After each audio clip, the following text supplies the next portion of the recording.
Alright, in this video we're going to look at converting polar equations to rectangular equations. So example 5, we're going to convert each of these following to rectangular equations. We're going to start with r equals -3. And in this video we're going to make use of our r squared is x squared plus y squared, and that the tangent of theta is y over x. So here we have r equals -3, and because we have an r, we're going to use that relationship that x squared plus y squared equals r squared. So starting with r equals -3, we want to get r squared. Now, truthfully, there are two different ways to do that. One way is to square both sides. The other is to multiply both sides by r. If we multiply both sides by r, we will get r squared on the left. We're going to get -3r on the right. But if we square both sides, we're going to get r squared equals 9, which then we can substitute r squared equals 9. We can substitute x squared plus y squared in for that. So again, x squared plus y squared is 9. That's a circle with a center at the origin and a radius of 3. Here we have r equals -3. That is also a circle with the center at the origin and a radius of 3.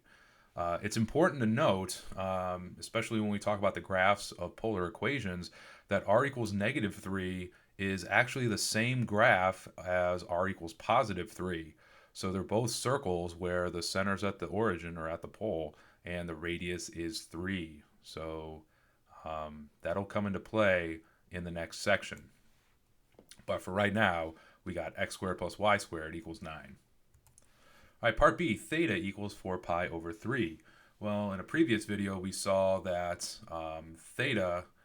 we had theta equals -pi over 4 for the line y equals -x.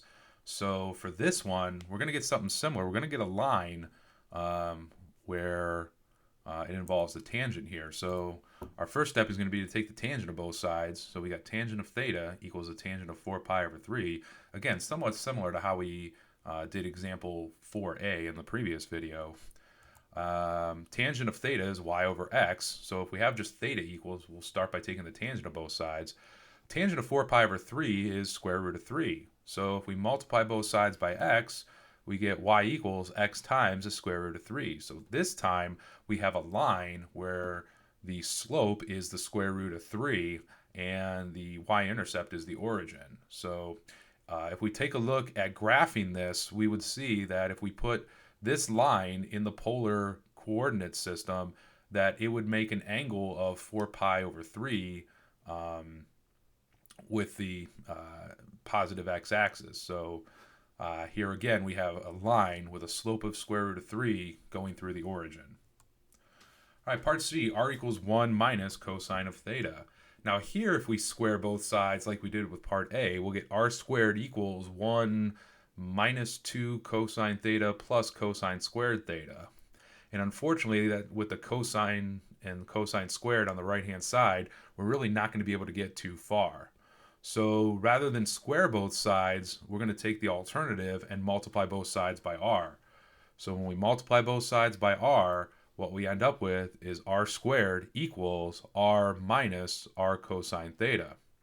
Now r squared is x squared plus y squared. We have r and then minus r cosine theta. R cosine theta is x. So we have x squared plus y squared equals r minus x.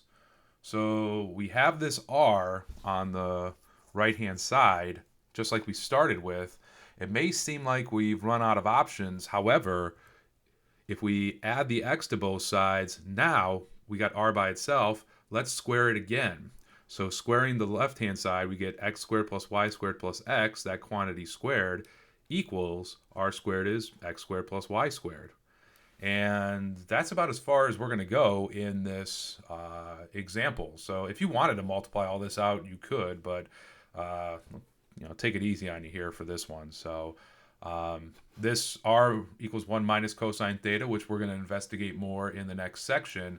The rectangular form of that equation is pretty scary looking, especially if we multiplied this trinomial out and squared it. So all right, that about does it for this video. Thanks for watching. I'll see you next time.